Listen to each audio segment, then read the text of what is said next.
Welcome to Neurodivergent Faith, a podcast to help you navigate the beautiful and complicated intersection of neurodivergence and Christian faith and practice.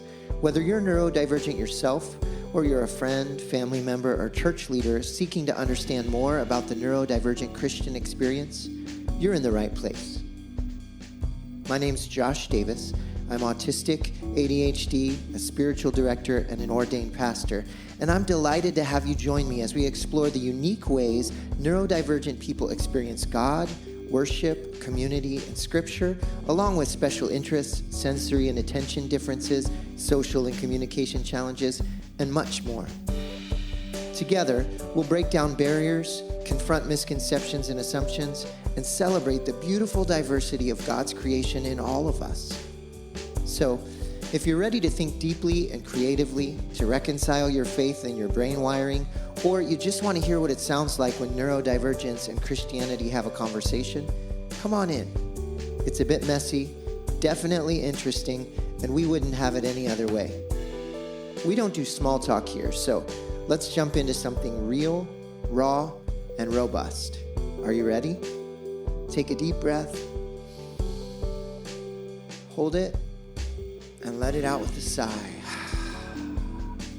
All right, here we go.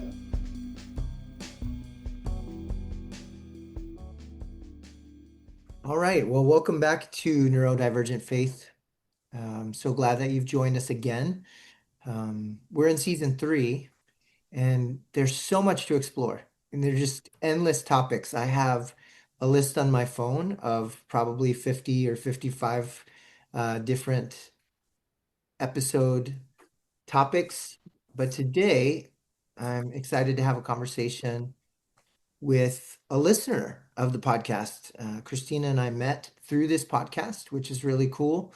We're going to have a conversation today on stimming, so buckle up, get ready to engage, and let's see where we go with this conversation. We have some ideas, but we're not quite sure where it's going to end up, and I kind of like the adventure of that. So Kristina, first, I just want to say welcome to the podcast. Would you just take a minute to introduce yourself and tell us anything you want us to know?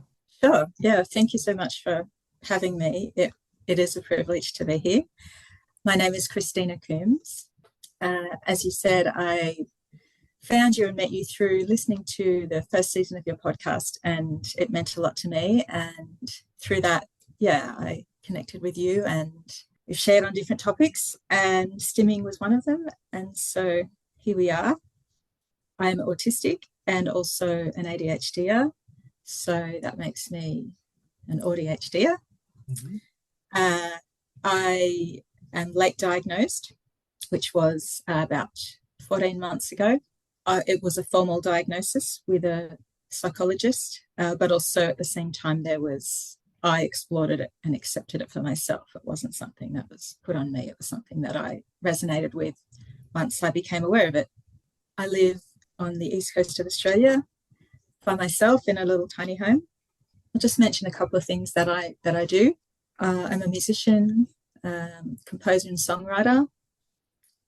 I'm also a writer, blogger, speaker on things like trauma and neurodivergence now. And the other thing I'll mention is that earlier this year, I started a couple of online groups for neurodivergent Christians on a platform called Meetup, which I can mention at the end if anyone's interested in knowing about. So that's just a fledgling way for me to find a way to connect with other neurodivergent Christians for my sake and for their sake. And it's probably helpful to know that my background is a lot of good things in my background, but also a lot of trauma and abuse. And my journey the last 20 years has involved a lot of mental health and a lot of chronic fatigue. So that's a bit about me. Thank you for that. Even as I hear you talk and say all the things that I already knew about you, it just reminds me why we have so much in common, and we've been able to connect. I feel really grateful for the connection that we've made even across the ocean. So we were emailing back and forth and got onto the subject of stimming, and I said, would you come on the podcast and let's talk about this? So maybe we should just start with some definition. Like, what is stimming and why do we stim? Yeah, that's a great place to start. So I'm speaking today, obviously, largely from my own perspective and my own experience. But I mean, I have spent some time researching as well so that I can, share accurately about some of these things. So my only disclaimer is that I'm not a therapist or a doctor. I'm just sharing my own research and my own perspective and hoping that's helpful. Great. And I will add, So, I'm not a therapist or a doctor either. We're in this together as people who have lived experience and also who've done a lot of research and learned as much as we can. yeah, and I do really believe that lived experience and sharing authentically and vulnerably is so valuable. So, yeah, we call it stimming. It's actually short for self-stimulatory behavior. That's what stimming means, and it is one of the key criteria for a diagnosis of autism, where it's written as repetitive focused movements or repetitive patterns of behavior. So it is quite a prominent feature for an autism diagnosis, although it is something that is relevant and can be present in all kinds of neurodivergent other diagnoses and conditions as well. And feel free, Josh, if you want to add at any point to the things that I share. If you feel I've missed something out, just jump in. So stimming, it can encompass a wide range of repetitive movements and sounds and actions. Stimming is a human behaviour, so it is also present in the wider human population. It looks different, but it's a human behaviour. Yeah, I like to say that all autistic traits and behaviors are human behaviors. It's just that sometimes we expect people to outgrow them for some reason, or we only expect them to show up in certain situations. And for those of us who are autistic, we have a cluster of those behaviors that show up in an enduring way. But like, I'm even thinking about, for example, one of the most visible stims that people often think about is a flapping of the hands or of the arms, right? And I do that myself, usually when I'm alone. I've hidden most of my stims for most of my life, but that flapping of the arms. But I think if you touch a hot stove, that's immediately what you would expect someone to do is to shake their hand until it starts to feel better, right? And that's to Definitely. a stim. And that's what stimming is about for us autistic people as well. Yes, that's a great point. And yes, I will mention hand flapping again a bit later for myself. So yeah, stimming involves our bodies. It's a form of deliberately activating one or more of our senses. For neurodivergent people, we refer to having 8 senses, which I can go into later, but there's a lot of ways of expressing ourselves through our senses. Stimming can also be conscious or unconscious. Sometimes we're aware we're doing it, we choose to do it. Other times, it's for different people or at different times, it can be involuntary. We just all of a sudden realize, that we're stimming.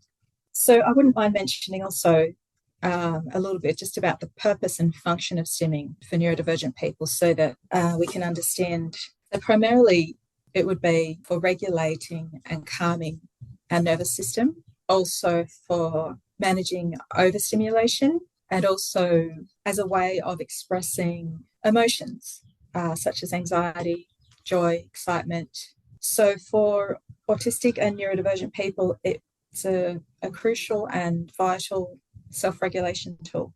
It's really interesting that our brains love equilibrium and require a certain amount of stimulation to function optimally. So if there's understimulation, neurodivergent individuals might stim to add sensory input and stay alert. If there's overstimulation or overwhelm, we're likely to stim in some form to redirect that excess stimuli, excess energy, or to block out that excess stimuli. So stimming is actually helping balance, this balancing act as our brain seeks to help us to maintain focus and avoid excessive fatigue, conserve emotional energy, things like that. I'll pause you right there because I'm even just thinking as an ADHDer myself, and you said you also are ADHD, finding that perfect window of not being understimulated and not being overstimulated can be really hard. And ADHDers, that window of, I don't know what I would call that, but just like a healthy amount of stimulation is smaller than in other individuals, right? The ADHD brain needs more stimulation oftentimes because we don't like to be bored and we can't just sit still and we need to be engaged in some at some level. And so we might stim to bring that up. I notice when I'm driving long distances and if I don't have anything to listen to and nobody to talk to, then I start to do American Sign Language and sign the letters of all of the signs that I'm seeing as I go by because I've just got to do something to keep my brain engaged. Otherwise, I'll fall asleep. I often feel like I will fall asleep when driving because it's just so boring for my brain. And then on the other hand, as an autistic person, I'm easily overstimulated by loud sounds, for example, and it brings the activation level of my body, my nervous system, way up. And so I may need to rock back and forth from one foot to another, or even forward and backward to bring my body down to that sense of calm once it's been heightened by some sensory stimulation. Yeah, actually, I might bounce off that a little bit when you speak about that, trying to find that zone where that zone of balance where for myself as well with ADHD, there's the ADHD and the autism. And so I have found myself at times, I think that one of my senses is trying to calm down and another one is wanting stimulation, which is a really, I mean, it's so unique the way that each one of us and our systems regulate and manage, what's going on. So for example, I might, be lying down with a weighted blanket on, which is, a form of, I think it's proprioception to sort of calm the body. But then I'm wanting stimulation in my mind. So I'm playing a game on my phone, or I often find that I can just be a multi-stim creature. Like there's multiple senses that are looking for. And so, I believe it can be simple, but I believe it's quite complex for our brains as well. So Yes, it can be funny. it can be funny. I have a client of mine who, when we meet for spiritual direction on Zoom, he's always listening to music in one ear so that he can be present enough to have the conversation because he needs that level of both stimulation and soothing that he's getting from the music to keep his brain fully present in our conversation. Wow, that's really interesting. I can understand that. There was one night, and I think I probably emailed with you about this some time ago, but I had this experience, this realization that, I do use my weighted blanket a lot. So, so this particular occasion, I was lying down, I had a weighted blanket on. I was listening to something which, I feel the need to listen to things a lot that are interesting. It's sort of like an auditory stimulation for me. So I was doing that as well. And then I had I don't know if you know what a Nido cube is. It's just this squishy fidget that is quite popular. So I enjoy those. So in one hand, I had that. So that was sort of actively going. And then in my other hand, I had this plastic fly swatter, which I believe you have them in the USA and they're common around the world, but I just have it near me because, sometimes they get flies in here. So, but anyway, I wasn't using it as a fly swatter then. I was actually waving it in front of my face, which is a visual stim, while I was doing all these other things. And then I noticed at the same time as all this was going on that I was actively rubbing my feet and clenching my feet together. So all of this was happening at the one time. So I wonder that, there must have been a lot going on in my brain that day or something that I sort of was trying to find that regulation. Like I was sort of feeling like it was working, but it was kind of pretty active to actually be doing all those things at the same time.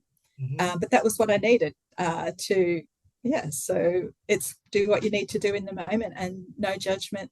I really believe if we can not be judgmental of our way that we cope and our stims, as long as they're not, we can potentially talk about, there is a place where stims can become, harmful to ourselves or others. And so obviously we would, there's lots of ways to redirect that. But by and large, it's just a healthy, needed expression. And if we can be curious and non-judgmental, that seems to be the most helpful way for me to cope with these things that I do all the time. So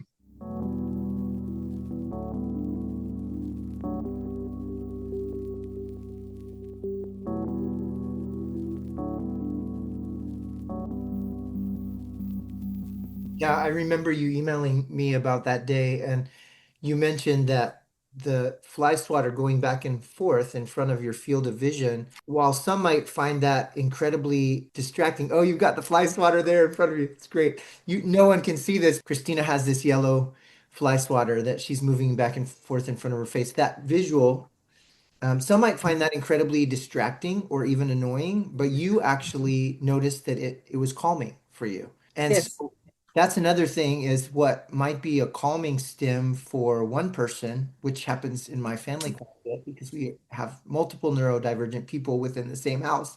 So what one person needs to calm themselves down might be annoying or activating or distracting for someone else. And so it does get a bit complicated, especially when we're talking about communal spaces. But I think it's yeah, really important for us to understand the motivation behind the behavior, which you highlighted so well. That this is not, I'm not doing this because I want to distract anyone.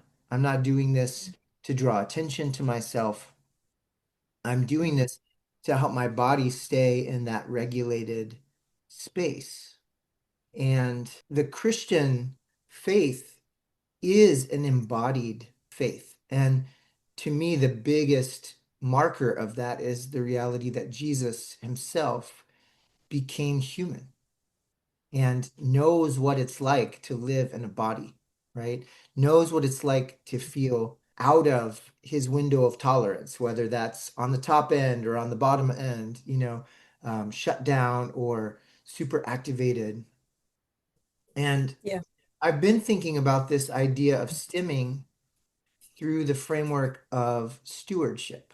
It could be said that when you were doing that day, with the fly swatter and the fidget in the other hand, and listening to something sitting under a weighted blanket, you were actually stewarding your body and you were stewarding your energy and you were stewarding your nervous system, right? So I think it's really important to understand that and to give others the benefit of the doubt when we see something strange that we don't understand, a behavior that might look weird or might even look scary to us or offensive or distracting to us, to give people the benefit of the doubt that they may actually be good stewards in that moment of their bodies and their energy.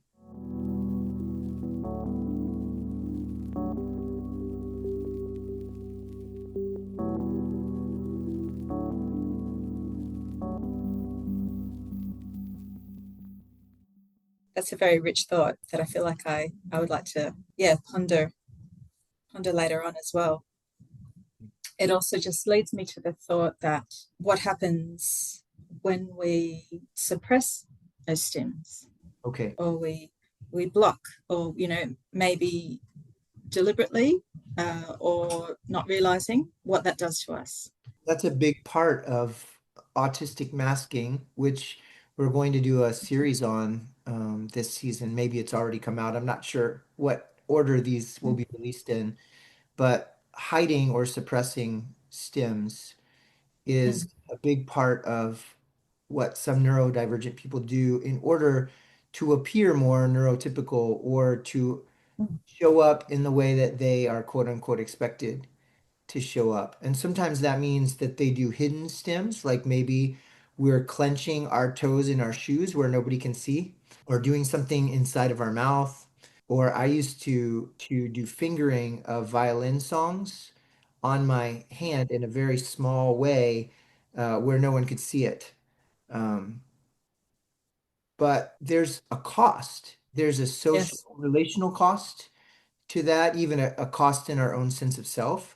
but then there's also a cost to our bodies in terms of holding that energy in or suppressing what the body needs to do to feel regulated. Do you have any thoughts on that?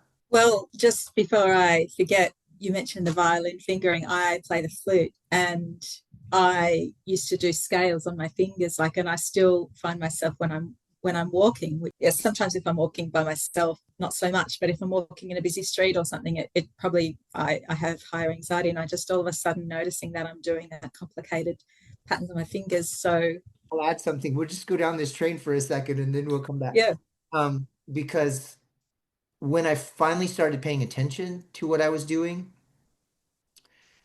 this is really strange, but I wasn't even consciously aware of the songs that I was fingering on my hand. But when I stopped to pay attention to the fingering, then I could hear the songs inside my head. And sometimes they were familiar well, songs, and sometimes they were songs that I've never heard before, which is fascinating to me in terms of the way my brain interacts with music. Music is a sacred pathway for me.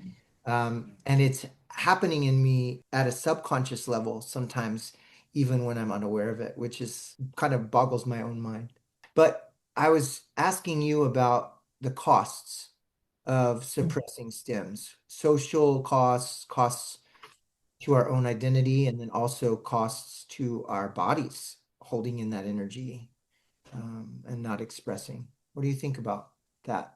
well, one thought comes to me that I've wondered about this before, and obviously I've only known that I was autistic and ADHD for a short time, but I've often wondered because chronic fatigue has been something that has been an issue for me for 20 years, and obviously it's multifaceted why anyone's body comes to have chronic fatigue. It's not necessarily just a one reason, but I kind of conjecture and suspect in my own case that it's almost like the antithesis of this active stimming. It's sort of like, not expressing, holding energy in, and it almost concaves on itself.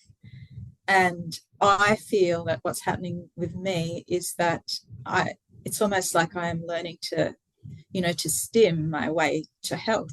So when I feel an emotion and my body has a little bubbling reaction, rather than shaming that or trying to shut that down, just going with it, at whatever energy level I have, and just allowing that flow of energy, because I believe that stimming is kind of a flow of energy in different ways. I guess I wonder about the juxtaposition of this active stimming, that lifestyle that I seem to now have, or that I probably always had it, but I'm aware of it a lot more and giving into it a lot more, versus my body just feeling in the past in such a shut down state, feeling like there was no energy to barely lift my head or anything like that, the extreme fatigue. So I don't know, that's just sort of my theory, but I believe that moving is health, and even if someone can begin stimming by blinking their eyes, or wiggling their fingers, or just that conscious, like, allowing energy to come in, even if they don't have a lot of physical energy, but just if you begin to feel that, a response to an emotion or whatever, just gradually inviting your body or your mind to hum along to a song or whatever it might be, just to get that energy flowing. For me, that has been, continues to be a real key. Yes, and I'm even thinking how much energy it takes to suppress what the body naturally wants to do, right? And that's part of why Yeah. I spend so much energy in social situations. There are lots of reasons, but that's one of the reasons, is because I'm just so hyper aware of controlling my own body and even controlling the words I say or the sounds I make, the songs that come to my mind that I want to sing, but it's not an appropriate moment for singing. All of those things, it requires a lot of energy. And I've also wondered, um, because I have had chronic joint pain since my 30s, and I have noticed that my joint pain is worse when I'm going through some sort of intense emotional time and I don't have expression. So when I finally express, the joint pain actually goes down considerably, such that I notice it. So I'm curious about those things too. Obviously, we're not trying to diagnose or say the cause of all of these things is Yeah. just a lack of stimming, but it is worth paying attention to. And certainly also acknowledging the wisdom of the body. God has designed our bodies in such a way that we would be inspired. When we touch the hot stove, the body just reacts by shaking that hand until it feels better, right? That our bodies are inspired to release some of that energy in beautiful ways. Yeah, I'm really caught up on the point that you made about how much energy it actually requires to not stim. Mhm. I think I'm paraphrasing what you said, but to hold that energy because you feel the need to mask or because you're not aware or because it socially feels inappropriate. I feel that it's that feedback loop of holding in that energy that can potentially, like for someone like me, may have contributed to that shutdown, that long-term shutdown. I guess you could say chronic fatigue could be like a long-term shutdown. That makes me think of last season. I did an interview with my friend Joy Martin, who has Tourette's syndrome, and she talked about the energy Mm-hmm. it requires to suppress tics in public, right? And it's very similar. I mean, there's differences between tics and stims, but there's some overlap and some similarities as well. I'm curious for you, do you find yourself moving more now than you used to? Do you find yourself engaging your senses in stimulatory ways more now than you ever have? I think I am doing it a lot more now than I used to. Although when I was a young person, because I'm 50 now, in my 20s or teens, I guess although I wasn't aware of being neurodivergent, I naturally was, probably more expressive and energetic. But I guess if I compare now to even the last sort of 20 years of having that fatigue, I do believe that I am, yeah, moving a lot more now. And I think partly that is because I have lent into this awareness, as I had this autism and neurodivergent diagnosis, and I looked into it deeply and what does that mean for me and exploring it. And as I began to hear about other autistic experiences of stimming and all of that, I think just that awareness, I guess I would like to use the word uncover in a sense, because I think the stimming was always there and the energy was always there, but I just didn't really sort of know what it was or how to recognize it. Yes, I think the answer is I probably do stim now more and move more now than I have. And it's really, I guess, enjoyable could be the right word, to just notice and tune into these things in my body. Like I can sort of, I have an interoceptive awareness and a proprioceptive awareness. I know I'm using big words, but yeah, it's almost like a sensory hunger or something. I can sort of notice my body wants to do something and just allowing that, whatever that looks like. You mentioned interoception and proprioception. If I'm getting my definitions correct, and feel free to correct me if I'm wrong, but Yeah. interoception is the ability to feel into what's happening on the inside of our bodies and connect to those sensations, such as hunger or thirst or needing to go to the bathroom, or there could be all kinds of different subtle things. Mm. But those are the more obvious ones. I really struggle with interoception. I'm trying to build a relationship with my body again because I've disconnected for so many years in order to survive and kind of play the game. Mm. Um, but then you also Yeah. mentioned proprioception, which is the understanding of my body in space. Is that correct? Yes. Yes. So yes. So what you said is correct, and I'll just add a couple of things. So interoception, yes, is it's kind of like how do I feel? So it does involve interoception. Can involve things like hunger and pain, uh, and body, physiological cues, but it can also refer to emotions. I understand alexithymia is kind of a subgroup of interoception, and alexithymia is just not having a strong awareness of what emotions you're feeling or knowing how to describe them. That's a very basic. But yeah, so interoception, like for example, I learned through this research I was doing that, like I remember as a teenager, there were times when I would deliberately get a sad movie and wait till there was no one around and watch it because I wanted to make myself cry. Mm. And I mean, I'm not saying that only neurodivergent people are going to do that, but I actively sought that out. Something in me was wanting that experience, and that's an interoceptive thing to do. So adrenaline seeking can be interoceptive as well. Starting an argument, it's just that sense of trying to feel something. Eating disorders can sort of potentially, have a relationship with interoception, just that feeling, that seeking of being empty, full, hungry. It's all, so. Yes, being full. I know some neurodivergent people, they feel very uncomfortable when their stomachs are full. Um, Yeah. some neurodivergent people, as with everything, right, in the neurodivergent world, some people have heightened interoception, so they can Yeah. feel things in their body that I didn't even know were possible. And then I'm on the other end of the spectrum where my wife, for 26 years, she never heard me say I was hungry because I don't even know. I sometimes know my stomach's growling, but I'm not even sure. Does that mean I'm hungry? I don't know what that feels like, you know? I'm starting to pay more attention and have a little bit better of an idea, but it can be really challenging. And to your point about emotions, emotions are also sensations on the inside of us, and some would say emotions are a form of energy that Yeah. need to be expressed in Energy and motion, right, energy and motion. emotions. So if you have trouble with interoception and sensing what's happening on the inside of your body, it carries through that you would have trouble noticing emotions, knowing where they're coming from in your body, naming them, expressing them, etc. Definitely.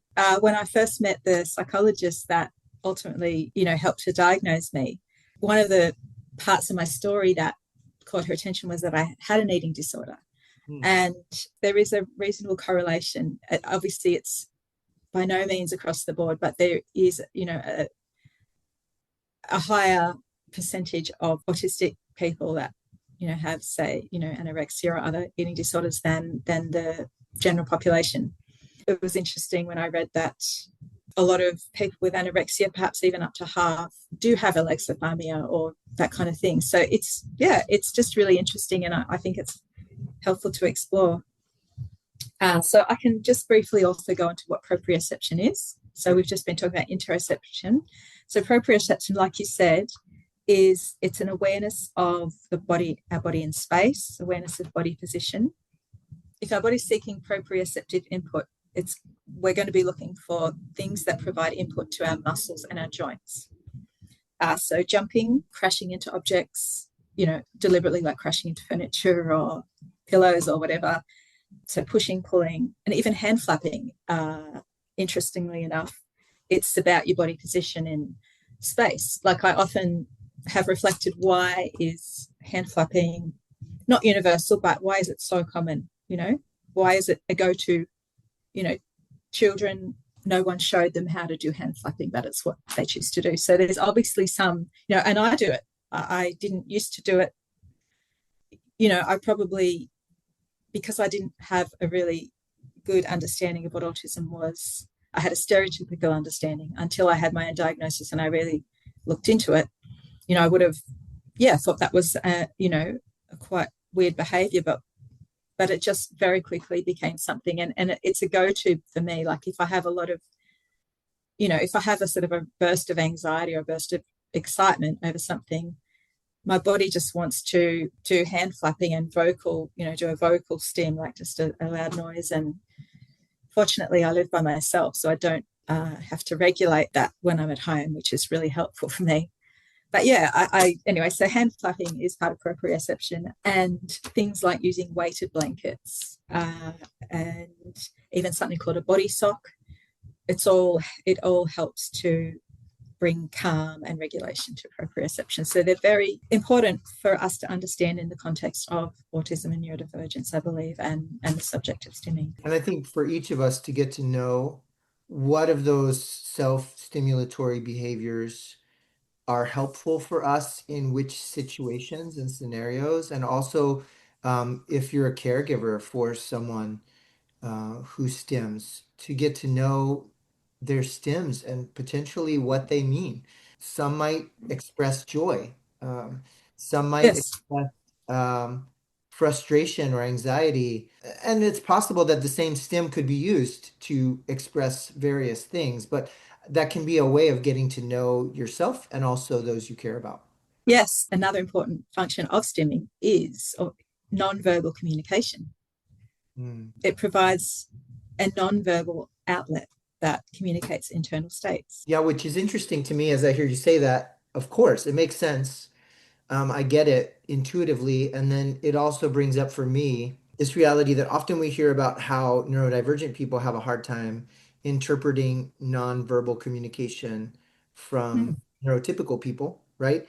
And the reverse is true. So a friend of mine recently said that she went to her church and there was somebody new there and he was rocking back and forth. And because we've had conversations and because she understands now, because I've put into words some of why I do those things, she was able, instead of looking at him and judging him, she was able to actually look with curiosity and wonder what that was communicating for him and not just assume that she knew what that meant.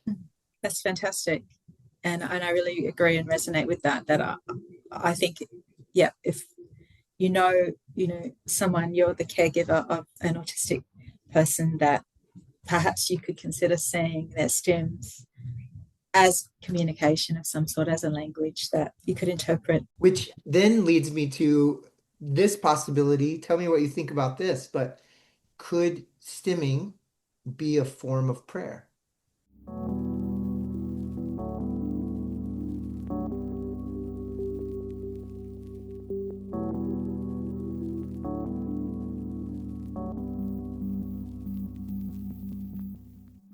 I'm even thinking about a story in the Old Testament of Hannah when she was praying and her lips were moving, but no sound was coming out.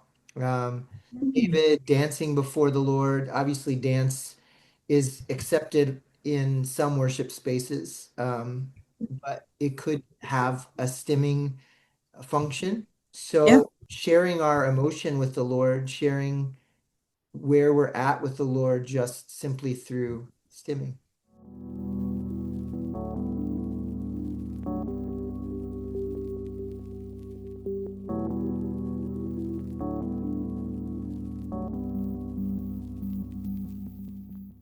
that's a lot to think about, but just having that non-verbal language to the Lord, which I guess prayer is communication with God, is one way of describing prayer. So yes, that's really wonderful to think about. And there's this lady on the internet. I mean, there's all kinds of research out there and people talking about these things out there. And this is not necessarily about worship, but it's related. She talks about stim dancing. She's just, I think she wants to kind of normalize. And for her, she does this stim dancing. Yeah, although she's not necessarily doing it as an act of worship, but yeah, I can see that for sure. That it says, to offer our bodies to God as a living sacrifice, and so I resonate with that idea for sure. I don't think I said this, but it came to my mind, and I was saving it up for later. You were talking about yourself with your finger sort of stimming music, and sometimes you would hear music. So stimming can also be seen as a creative pathway. Yeah, it's not just a regulatory, there's something beyond, it can be something beyond regulation. We can express and create through our stims. I think that's a beautiful thing as well, to lean into this world of stimming. Most of my adult life I've spent in cross-cultural and intercultural worship ministry. And so I've interacted with many, many different cultures in the worship space and context. And one thing I've noticed specifically with Korean brothers and sisters when they're singing is oftentimes they will rock back and forth as they're singing, and it's completely normalized within that culture, right? It might feel out of place in other cultural settings of worship, but yeah, it's interesting to think about stimming as both nonverbal communication and as a creative expression. And that connects to the idea of expressing emotion, right? If we're to pour out our hearts to God, as the Psalms encourage us to do, perhaps that is done through stimming or can be done through stimming.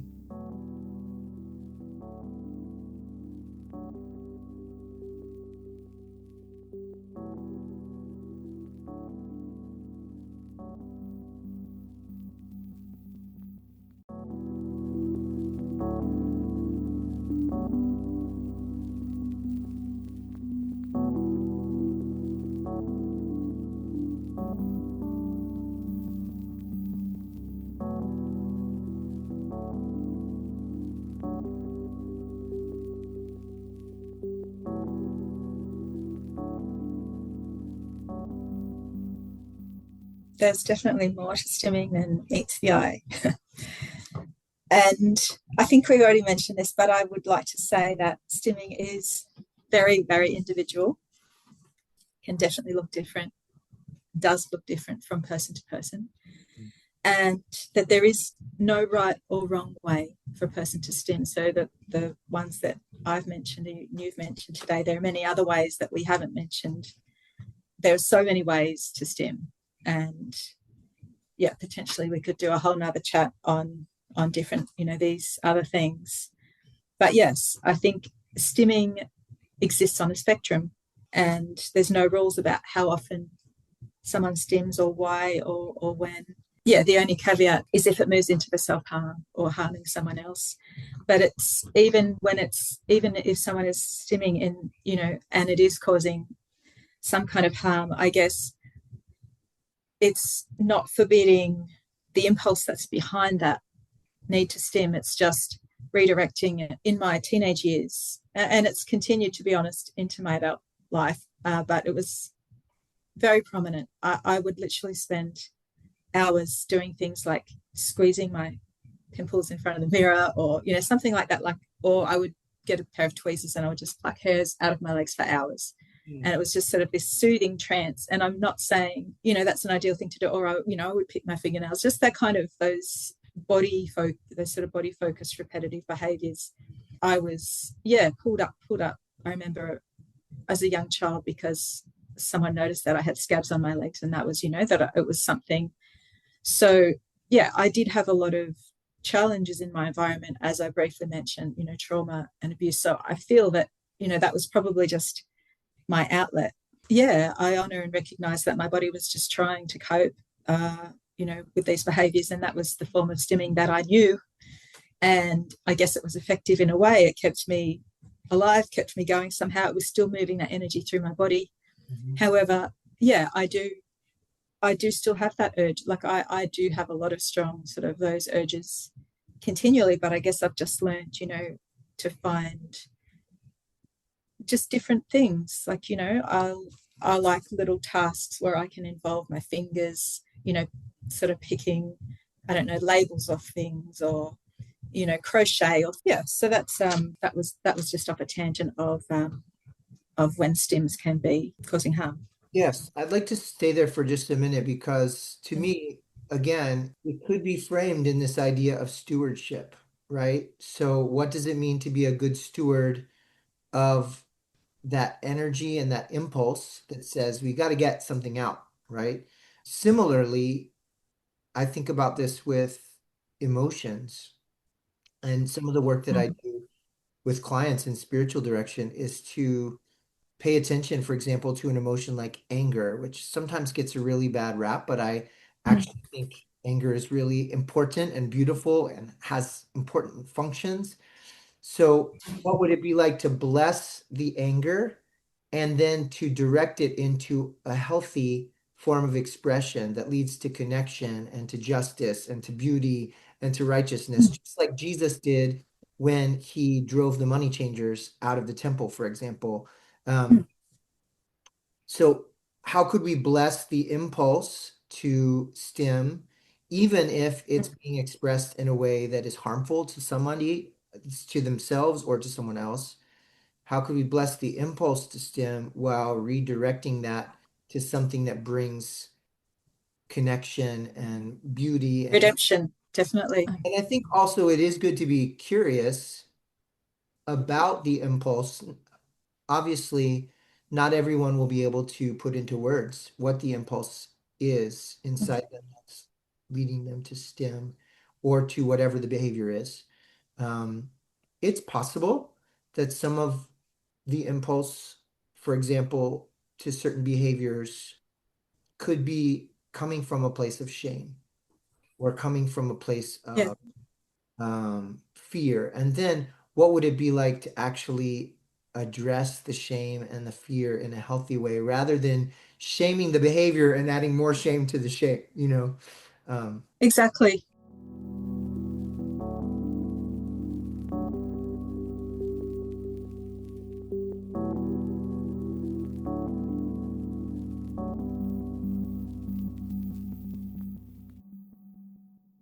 I have some words of encouragement for other late diagnosed neurodivergent people. Encouragement to gently explore this art of stimming in your own way, just tuning in at your own pace and your own tolerance level, being brave and self-compassionate and curious, taking a step, trying things out, gently experimenting, seeing how it feels, noticing over time if it does anything. Because as we've touched on, stimming is instinctive for children, but for those of us, particularly late diagnosed adults who've been conditioned for decades and decades to live in this neurotypical world, for me, and I believe for others, there is this need for rediscovery, for even unlearning and relearning the art of stimming. To trust the wisdom of our body and connect with God in those movements, in those expressions, and also connect with God in how to direct those in a way that leads to life and to flourishing. Those who are out there listening who maybe you're ADHD and you don't identify with stimming at all, or maybe you are friends or loved ones of someone who stims, I would just encourage you to be curious about that behavior, to try your best to suspend judgment and even embarrassment.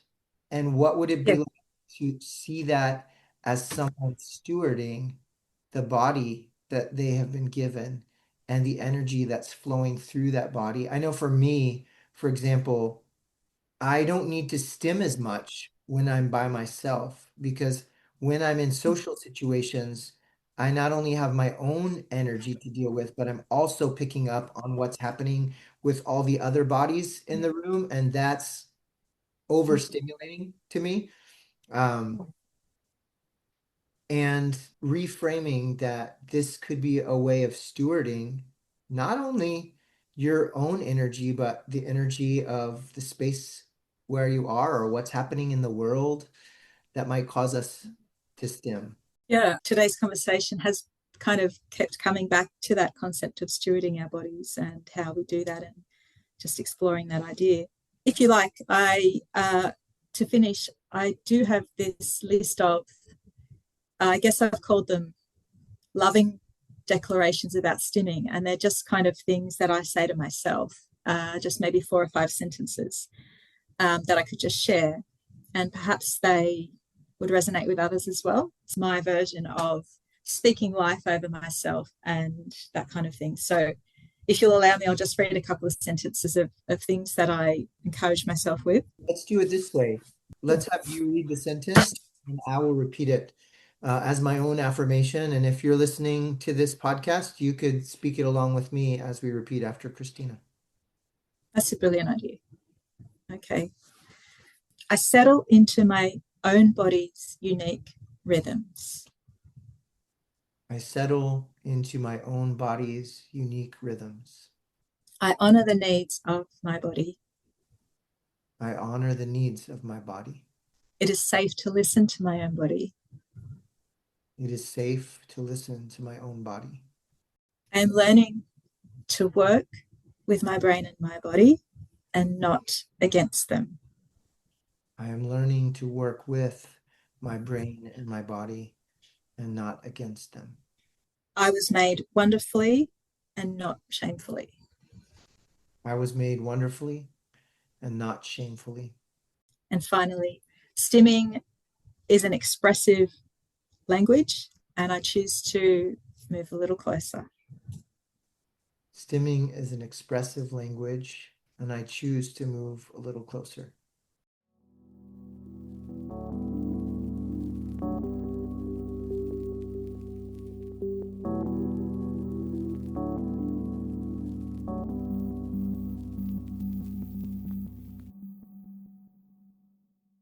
With my pastoral hat on and spiritual director hat on, I just want to encourage you who are listening, if you repeated some of those things out loud and you felt some settling, I noticed I did with some of the things that I repeated out loud. And then maybe you also felt some resistance or like, can I actually say that? Is that okay? I would encourage you to pay attention to that, maybe even to talk to someone you trust or to have a conversation, reach out to me. Let's book a session to explore that more, because there's a lot of unconscious messages and messages we've received from society that might say the opposite of some of those affirmations we just declared out loud. So, Kristina, I want to say thank you, but before we sign off, will you let people know how they could get in touch with you, maybe be a part of one of your online groups, or any other way you would like to mention that they could get in touch with you if they'd like? Thank you. Yes, well, I'll just mention the names of the online groups, because if you were to look for me, even if you didn't want to join the group, you would be able to send me a message there. So it's probably the easiest way. So there's a platform called meetup.com, meetup.com. It's completely free to join. And I've started a couple of groups on there. One of them is called Neurodivergent Women of Faith, which is for women. But then I also felt I wanted to create one for everybody. So I've also got a group called Neurodivergent Christian Conversations. So if you were to put any of those words into the search function of Meetup, you will be able to locate the groups and join if you're interested, read about them, or send me a message. I'd be happy to hear from anyone that's interested or would like to contact me. Thanks. Thank you, Kristina. Thanks for all the thought, prayer, reflection, study that you've put into this conversation. And I'm sure that I have some new things to think about, and that those who are listening do as well. And I'm excited about how this will ripple out into the world beyond what we could ever control or even think to ask or imagine. So thanks for showing up today. Thank you, Josh. Thanks for listening to this episode of Neurodivergent Faith. If you like what you heard, consider subscribing, leaving a review, or sharing this with someone who might need to hear it too. And as you continue to wrestle with faith and identity, remember, your unique brain is a part of God's creative genius. Whether it's the way you process scripture, engage with prayer, or connect with others, you are a reflection of the vast creativity of our Creator. May you trust that God knows you, delights in you, and is working in you exactly as you are. And may you know that you are not walking this journey alone. See you next time.